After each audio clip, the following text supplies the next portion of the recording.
So we have x here of a value of 10. What does that mean? Well, let's first do a ready function for y in x. We do a print y, and if I run this, you will just see that I loop through number 10 and print 0 to 9. That makes sense. For loops are very simple. Most people understand this. Okay, but so when do you use a while loop and what are the benefits of it? So let's first try and create a similar effect. I'll create variable y, which is integer 0. Then while y is smaller than x, I'll do a print y, just like before. But now we need to manually like give it +1 instead of the for loop doing it for us. And if I run this, we get the exact same effect as the for loop, but with more lines of code. But why would you ever do this, right? There's actually a lot of good reasons. So let me write down the for loop again. So I'm using z here because I just declared y above as a separate integer. Both of these are the same, but the main difference is here, this is static. So it's time to bust open the paint. So I'm going to quickly draw it first before I show you in code, but for is fixed and while is basically everything else. It's dynamic, it's rules based, it is whatever you need it to be, and that is the power that the while loop has. So for loop, let's say you have an array of chords. I'm gonna use chords as an example because in game design especially you'll notice the while loop being way more relevant than a for loop. So you have a deck of chords. Also because I'm working on a chord game, it's easier for me because I'm going to show you examples later as well. So for each chord in this deck, you can loop over it and then you can read from it. You can say, hey, how many total chords do I have? What is the total stats of it? What do you need to gather from this? This is static. This array will not change if you're looping over it. You are performing something on the array. You can maybe manipulate them, whatever. But now with a card deck, let's say some cards, when you go over them, you need them to be taken out of the array. Or when you trigger them, something else gets added into the array at the end or somewhere in the middle. Or maybe some of them cut off a big part of the array or split it. All of this is not possible in a for loop because while looping over the array, you cannot make any changes. This is static. This is here to stay. A while loop is rules-based and conditions-based, and you can manipulate it however you want. So you can mess with this and still keep running in the while loop. So while you are, I hope this drawing still makes sense, but while you are, for example, here in the middle, you can still cut off the end and keep looping over what is remaining. Or while you're in the middle, you can stop or jump out of it, or you can add stuff to the end and keep looping over that stuff in the end as well.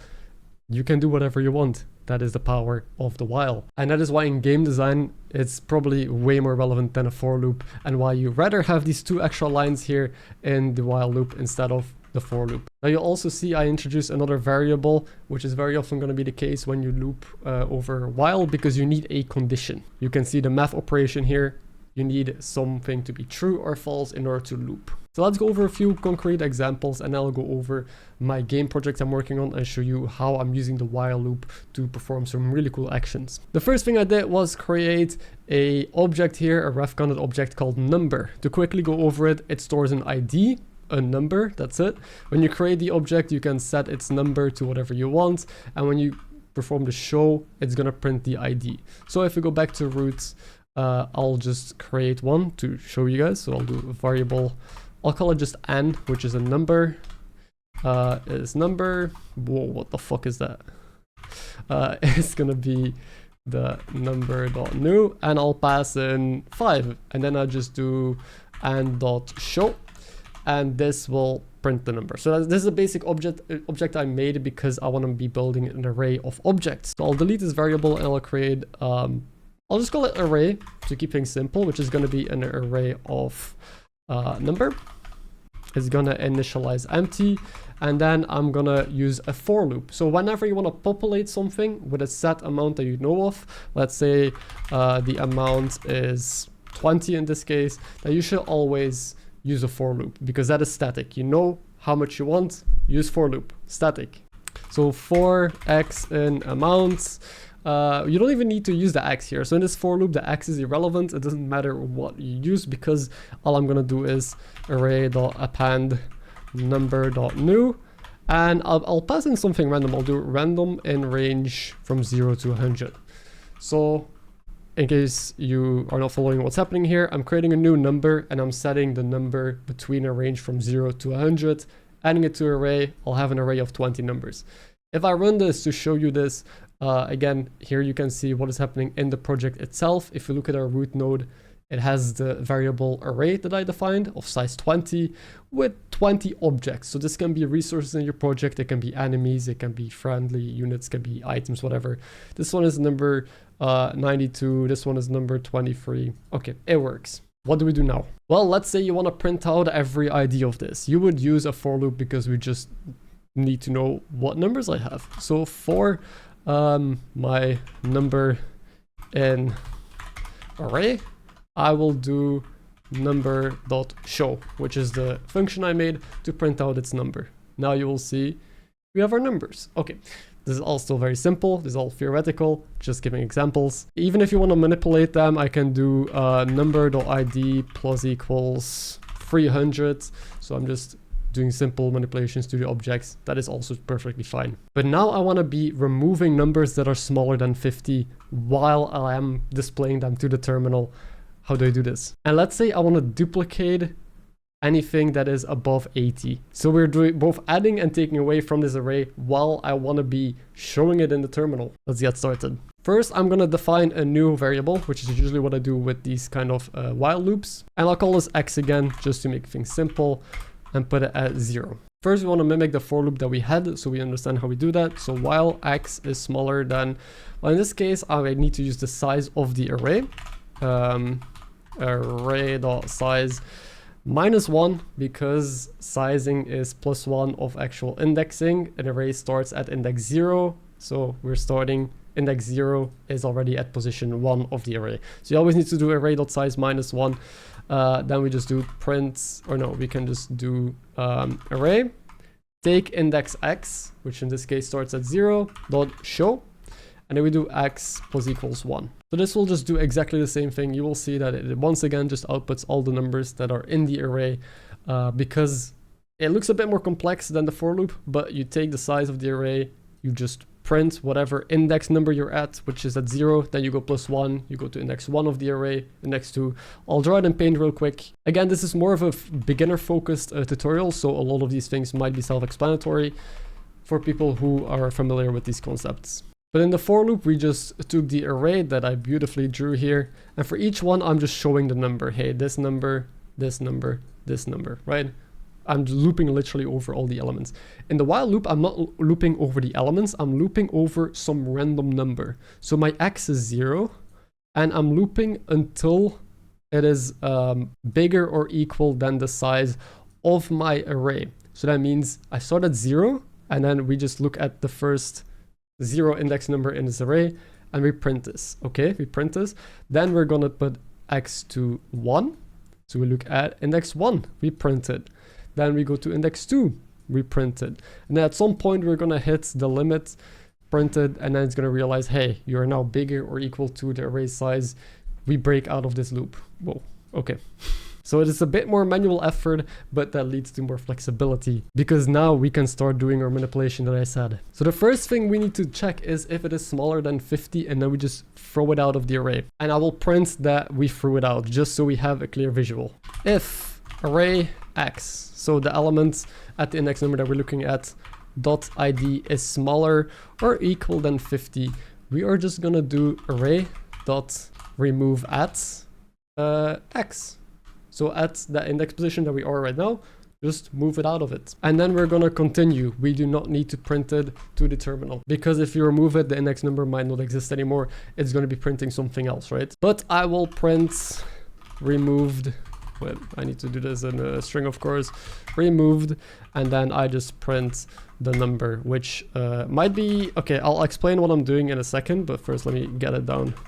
.id. This is a simple substitute for the number in the array. So this will print removed and then the exact number under 50 that we threw out. So it takes the element, the object, .id, puts it in here. I'll do another video on string manipulation in the future. Doesn't matter as long as you understand what this does. So one thing I do have to do is I need to put this above it, because otherwise if I remove the element, this is not the same element anymore. I'm literally manipulating the array while I'm working on it. So you need to make sure that the ordering is correct. And then when I run this, this should work, and you will see these are all above 50, removed 33. Then these are above 50, removed all of these elements.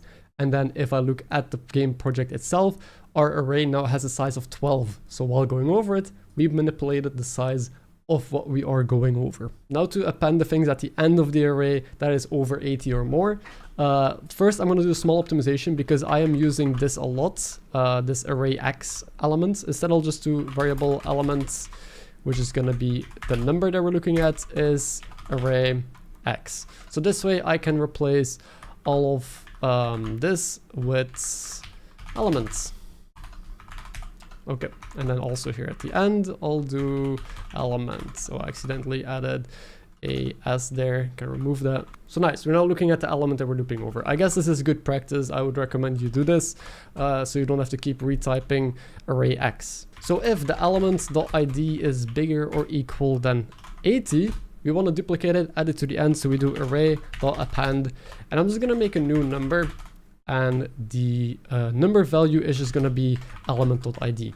And I'm not going to print this out because in theory, we will print it out automatically because we're still looping over the array. We're adding stuff to the end, and then it's going to print that out, whatever is at the end, and we'll see that it's duplicate numbers. So now if I run this, what is going to happen is, oh my God, it's infinite. I forgot we have infinite recursion in this project because all the elements at the end, it will duplicate as well and keep printing. I guess I did forget about that, but you can see it working at least. It's with while loops, things can break if they go infinite if you don't have a break in place. So be careful of this. Oh bro, I actually completely crashed it.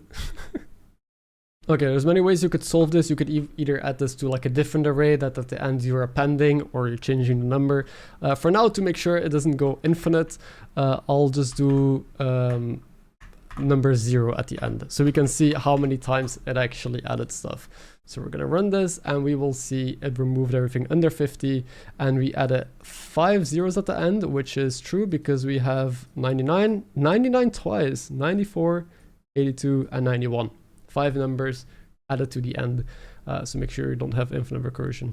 So a small side note, there's actually 6 elements in the array, but because I'm actually removing the zeros at the end as well after appending it, things are a little bit wonky. The example is like not 100% perfect, but I hope you still understand what I'm trying to show with this. But you can see it's still looped over those elements that we added into the end. So again, that is the while loop. You can mess with whatever you're doing, but you can see that it's easy to crash if there is no exit statement. You can get buffer overflow, you can get, because it keeps blocking the thread, it keeps looping. So there's the classic example of while true.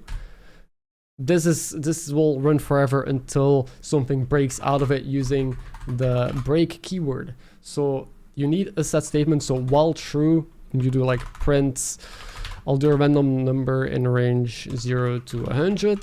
I'll delete everything else real quick, just so we can see what happens here. There we go.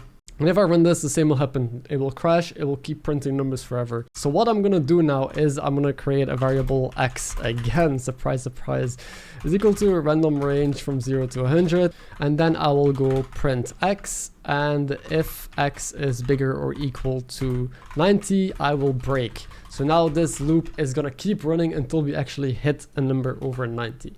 So this is another way that you can break out of loops that are infinite. You just do while true, you can see it prints numbers, it hit 98, it broke out of it. Okay, enough examples. I feel like I spent a lot of time properly explaining what a while loop is, the dangers of it and the powers of it. Let's see how I use it in game to actually make something happen. So the examples I'm going to give are going to be a bit more advanced. I want to do a whole video on this as well, so I probably will, but it's just to give you a quick taste of what you can do with it and maybe to use it as inspiration. But if you're a beginner, this might be a little bit overwhelming. I still hope you get something away from it though. So basically I have an animation handler. If there's a bunch of animations happening all over your game, how do you wait until they're resolved to continue going? So for example, you have a script that's running and you need to wait until animations are resolved to keep going, right? There's a few ways to handle that, but they're all complex because all the items that animate that need to tell you, hey, these timers are running and these timers are running, and then maybe they set in motion another random animation somewhere that's going off. How do you like do all of this?